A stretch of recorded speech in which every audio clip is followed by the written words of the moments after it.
जय हिंद दोस्तों। मैं सोहित लोधी आप सभी का हमारे चैनल सोहित स्टडी क्लासेज में स्वागत करते हैं। हमारी ये बेसिक मैथ चल रही है। इसमें जिसका जो अध्याय हम दूसरा चला रहे हैं, जिसका नाम है अध्याय दूसरे का नाम इकाई का अंक यानी कि यूनिट डिजिट है। इसका हम लेक्चर नंबर दूसरे को आज देखने वाले हैं। उम्मीद होगी कि आप सभी को ये हमारा पार्ट नंबर दूसरा पूरा पूरा समझ में आएगा। समझ आ रहा है कि नहीं आ रहा है? इससे पहले हम पार्ट नंबर वन यानी कि लेक्चर क्रमांक वन को कंप्लीट कर चुके हैं, जिसमें हम प्लस वाली संख्याओं और माइनस वाली संख्याओं की यूनिट डिजिट निकालना सीख चुके थे। आज हम उनके मल्टीपल और डिवाइड इन संख्याओं के क्या निकालेंगे, यूनिट डिजिट निकालेंगे, मतलब इकाई का अंक निकालेंगे। ठीक है, तो चलिए हम एक एक करके इनको देख लेते हैं और समझते हैं कैसे होते हैं, कैसे निकालते हैं। चलिए, तो सबसे पहले मैंने एक प्रश्न को लिखा है, एक सवाल को लिखा हुआ है, जो लिखा हुआ है 24,763, 7,695, 4,496। इस प्रकार से मैंने कोई सवाल बनाया है। इसमें पूछा गया है कि इकाई का मुझे अंक बताना है। इसमें इकाई का अंक क्या है, यानी कि इकाई अंक यानी कि यूनिट डिजिट क्या है ना, यूनिट डिजिट इसमें क्या है। तो ये हम लेक्चर क्रमांक फर्स्ट में देख चुके हैं, पहले पार्ट में देख चुके हैं कि अगर ऐसे कोई सवाल माइनस प्लस वाले दिए जाते हैं, उनको जोड़ा जाता है, घटाया जाता है, तो उनके इकाई के अंक कैसे, यानी कि इकाई अंक कैसे बता सकते हैं। तो इसमें कुछ नहीं, हर एक एक संख्या का इकाई अंक लिखना है और जो भी चिन्ह लगा है उनके बीच का चिन्ह लिखना है। जैसे सबसे पहले हम यहाँ से शुरू करते हैं, तो इसका 400 में इकाई अंक क्या है, 0 है, तो 0 को लिखेंगे और 400 का जो भी चिन्ह है वो लिख लेंगे। इसी प्रकार से इसका इकाई अंक 7, फिर माइनस का चिन्ह है, माइनस लिखेंगे। इकाई अंक क्या है, 6 है इसमें। फिर इसका चिन्ह जो भी प्लस का है, फिर इसमें से इकाई अंक लेंगे 5 लेंगे, फिर इसमें से लेंगे क्या लेंगे, 3 लेंगे और बीच में प्लस लगा हुआ है। तो इस प्रकार से हमने सभी के इकाई अंक लिख लिए हैं और इनको सॉल्व करने पर जो भी मेरा आंसर आएगा, चलो देखते हैं आता क्या है। सबसे पहले इसे देखते हैं, ठीक है। तो सबसे पहले प्लस प्लस की जोड़ लेता हूँ, तो 3 5 8, 8 और 6 होते हैं 14। कितना, 8 से 14 माइनस के 7 और 0 तो जोड़ेगा तो कुछ नहीं होने वाला है। तो 14 में से 7 घटेंगे, मेरे पास 7 बचा। कितना, 7 बचेगा। यानी कि इस संख्या को हल करने पर, इस सवाल को हल करने पर जो मेरा यूनिट डिजिट यानी कि इकाई का अंक बनेगा वो क्या होगा, इकाई अंक बनेगा, वो बनेगा 7। इकाई अंक क्या बनना है, इकाई अंक बनना है 7 बनना है। तो ऐसे सवाल हम पार्ट नंबर 1 में देख चुके हैं, पार्ट नंबर 1 में देख चुके हैं। आज हम इन्हीं सवालों के, मान के चलो तुम्हारे इस प्लस के जगह क्या लगा हुआ है, गुणा लगा हुआ है, भाग का चिन्ह लगा हुआ है, तो हम कैसे करेंगे इन सवालों को। आज हम ऐसे ही सवालों को देखने वाले हैं, ठीक है। तो चलिए ज्यादा देरी न करते हुए हम इसी को क्या करते हैं, इसी को हम गुणा के फॉर्म में लिख लेते हैं। मान के चलो मैंने यहाँ पर गुणा लगा दिया, यहाँ पर क्या कह दिया, यहाँ पर भी मैंने गुणा लगा दिया, यहाँ पर भी क्या लगा दिया, गुणा, और यहाँ पर भी मैंने गुणा ही लगा दिया है। ठीक है, इसको समाप्त कर लेते हैं। तो बताइए, तो अब सवाल तुम्हारा पूरा पूरा चेंज हो चुका है, अपना सवाल क्या हो गया है, चेंज हो गया है। अब हम इसको हल कैसे करेंगे गुणा वाले को, तो कुछ नहीं करना है, सिर्फ इतना करना है, अगर गुणा लगा हुआ है तो क्या आएगा, सिर्फ यूनिट डिजिट तो तुमको वही लेना है, जो भी संख्या के जो भी इकाई का अंक है, इकाई का अंक लेना है। चिन्ह जो भी लगा हुआ है सभी मैंने गुणा लगाया हुआ है, तो सभी में मैं क्या कर दूंगा, यहाँ पर प्लस माइनस की जगह गुणा लगा दूंगा इस प्रकार से। और बाकी अब जो सॉल्व करने पे आएगा वो सबसे हट के आना है, ठीक है, क्या आना, सबसे हट के आना है। तो यहाँ पर देखो, ये पूरी संख्या का गुणा हो, और अगर 0 में गुणा हो रहा है तो भैया 0 तो यहाँ क्या हो जाएगा, यहाँ पर 0 पावरफुल है, यहाँ पर 0 क्या है, पावरफुल है। यानी कि 0 अपनी यहाँ पर ताकत दिखाएगा और अपने ही जैसा सभी को बना देगा।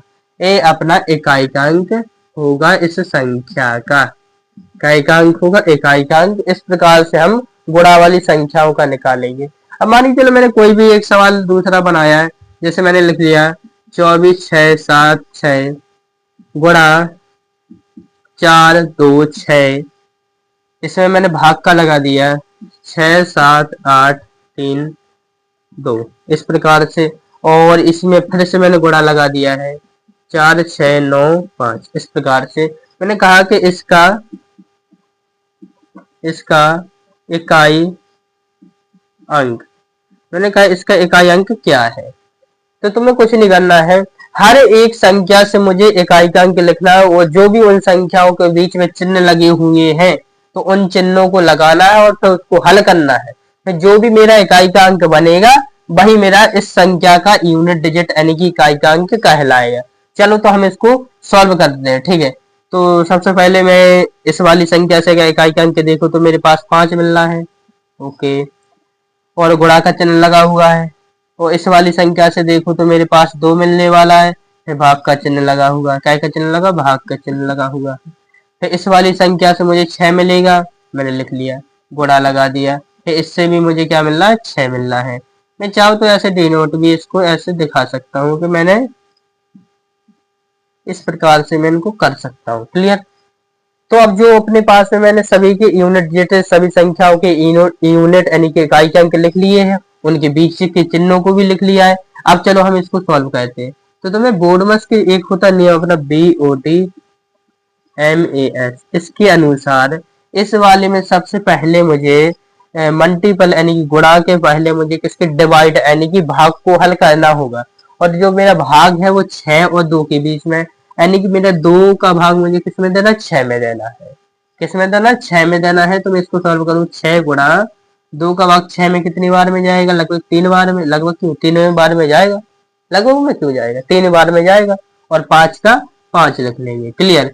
तो इसको जो सॉल्व करने पे मेरा बनेगा वो बनेगा 6 गुणा 3 यानी 6 3 18, 18 पंच कितना होता है, 18 पंच 90, कितना होता है 18 पंच 90, है ना। तो 18 पंच 90 यानी कि 90 मेरे पास इसका आंसर आया है। अब 90 में मुझे देखना पड़ेगा इकाई अंक क्या है। तो 90 में जो मेरा इकाई अंक है वो क्या है, मेरा 0 है। तो इस पूरी संख्या का इकाई अंक क्या निकल के आएगा, इकाई अंक मेरा 0 है। क्या है, इकाई अंक 0 है। यानी कि अगर मैं इस संख्या को सॉल्व करूं, गुणा करूं, भाग करूं और फिर इकाई का अंक निकालूं तो इकाई का अंक मेरा 0 निकलना है। तो इस प्रकार से हम गुणा वाली और भाग वाली संख्याओं के क्या निकाल सकते हैं, इकाई के अंक निकाल सकते हैं, ठीक है। तो चलो हम इसी प्रकार के और भी सवालों को देखते हैं और समझते हैं कि और कैसे कर सकते हैं, ठीक है। तो इससे पहले मैं इनको समाप्त कर देता हूँ, बोर्ड को साफ कर देता हूँ, ठीक है। चलिए तो अब मैं एक नए सवाल एक नए पेज को लिखता हूँ। मैंने लिखा जैसे 24 3 176, इसमें मैंने कह दिया प्लस, इसमें मैंने लिखा 2 4 8 3, इसमें फिर मैंने कह दिया भाग, ठीक है। मैंने लिखा 4 6 7 3, समझ आ रहा है कि नहीं आ रहा है। फिर इसमें मैंने गुणा भी कर दिया साथ में 7 6 0 का, क्लियर। और फिर इसके बाद मैंने इसमें माइनस भी कह दिया है 4 6 8, इस प्रकार से। मैंने कहा भैया इसका इकाई का अंक, इसका इकाई का अंक क्या होगा, क्या होगा, ठीक है। ऐसे मैंने एक कोई सवाल लिखा है जो इस प्रकार से है। मैंने इसमें पूछा गया है, इसमें पूछा गया इसका यूनिट डिजिट मतलब इकाई का अंक क्या निकलेगा। तो इसमें देखो प्लस भी है, भाग भी है, गुणा भी है, माइनस, मतलब चारों प्रकार के अपने चिन्ह आ चुके हैं इस वाले सवाल में। तो करना अपन को जैसे अपन करते हैं उसी प्रकार से करना है कि हर एक संख्या का मुझे यूनिट डिजिट मतलब इकाई का अंक लेना है और चिन्हों को लिखना है, उसके बीच के चिन्हों को लिखना है। तो सबसे पहले मैं राइट साइड से लूंगा यानी कि दाएं तरफ से लूंगा, ठीक है। इसका 461 में इकाई का अंक क्या है, मेरा 8 है, ठीक है। और फिर माइनस लगा हुआ, माइनस लगा दूंगा। फिर इसके बाद मेरा इकाई का अंक 0 मिल रहा है, फिर गुणा लगा दूंगा। फिर इसके बाद 3 मिल रहा है, ठीक है, तो 3 लिखूंगा। फिर भाग लगाना है मुझे, फिर इससे मुझे क्या मिलेगा, इसमें 3 मिलेगा इकाई का अंक। और इस वाली संख्या में मुझे क्या मिल रहा है, इस वाली संख्या में प्लस लगा के 6 लिखूंगा मैं। तो इस प्रकार से जिस प्रकार से मेरी संख्या लिखी है उसके मैंने उन संख्याओं के इकाई अंकों को लिखा है, उनके बीच के चिन्हों को लिखा है, ठीक है ना। अब अपन इसको सॉल्व करते हैं, अब हम इसको सॉल्व करते हैं। तो सबसे बोर्डमस के अकॉर्डिंग सबसे पहले पता है अपन को कि भाग ही हल होगा। कौन हल होगा, भाग हल होगा, यानी कि 3 का आप मुझे 3 में देना, मतलब 3 एकम 3, एक बार में तो चला जाना, चलो 1 लिख देता हूँ। फिर गुणा 0 माइनस का 8, तो इसके अकॉर्डिंग 6 प्लस, अब गुणा करूँ तो तुम्हें पता होना चाहिए, गुणा में अगर किसी भी संख्या में 0 का गुणा होता है तो 0 वहां पर पावरफुल होता है और अपने जैसा ही सभी को बना देता है कि नहीं? अब 0 जुड़े तो यहाँ पर पावरलेस होता है, इसमें किसी प्रकार की पावर नहीं होती, तो 0 का मतलब नहीं है यहाँ पर। अब देखो 6 में से 8 घटाएंगे तो मेरा बचना तो 2 है, लेकिन जो बड़ी संख्या है उसके मेरा आना है, तो छोटे और बड़े से मुझे नहीं है पता, मुझे देखना कि हल करने पर मेरा इकाई अंक आएगा क्या। सिंगल अंक केवल 2 है, यानी कि जो मेरा यूनिट डिजिट निकल के आएगा वो केवल 2 निकल के आएगा। इस संख्या का इकाई अंक क्या निकलेगा, इकाई अंक 2 निकलेगा। ठीक है, तो इस प्रकार से हम सवालों को सॉल्व करेंगे। चलो एक आध और अपन सवाल को देखते हैं, ठीक है। जैसे इसको चलो चलो सॉल्व करते हैं, बोर्ड को सॉल्व करते हैं। चलो तो एक किसी, अब मैं चौथे क्वेश्चन को लिखता हूँ, क्योंकि मैं 3 प्रकार के क्वेश्चन 3 क्वेश्चनों को हल कर चुका हूँ। ये मेरा चौथा प्रश्न है जो मैं बनाने वाला हूँ।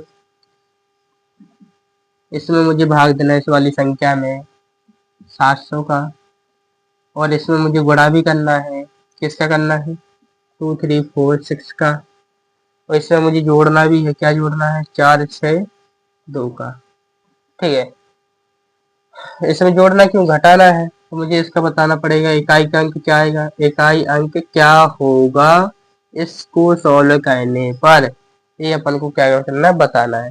तो प्रोसेस तो वही है, सभी को पता है कि जो भी इकाई के अंक है उनको लिख लीजिए, चिन्हों जो भी लगे हैं इनके, इसके इन संख्याओं के जो भी चिन्ह है उनको क्या करना है, लिखना है, और कुछ नहीं करना है। भाग है तो भाग लगा दो, वो 6 है तो 6 6 यहाँ पर क्यों गोला लगाए हैं, गोला लगेगा यहाँ पर। ठीक है, तो इस प्रकार से हमने हर एक संख्या से इकाई के अंकों को लिखा हुआ है, और चलो हम इस वाले इकाई के अंकों को सॉल्व करते हैं।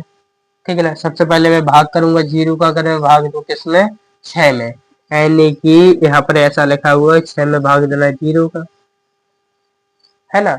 तो ये तो मेरा सॉल्व नहीं होना है, ठीक है, तो कोई प्रॉब्लम नहीं है।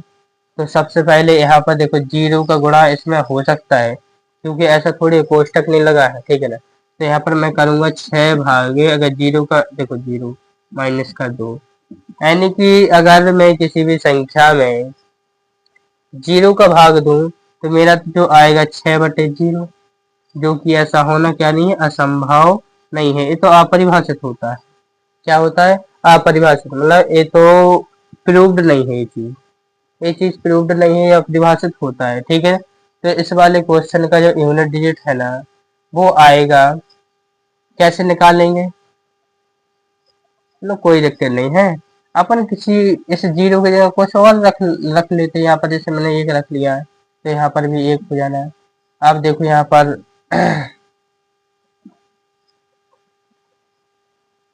यहाँ पर कितना हो जाना है, 1 हो जाना है। तो 6, 1 का भाग 6 में देखे तो 1 बार में आएगा, 6 बार में जाएगा, गुणा 6 माइनस का 2, 6 6 36 हो जाएगा, माइनस का 2 यानी कि 34 आया।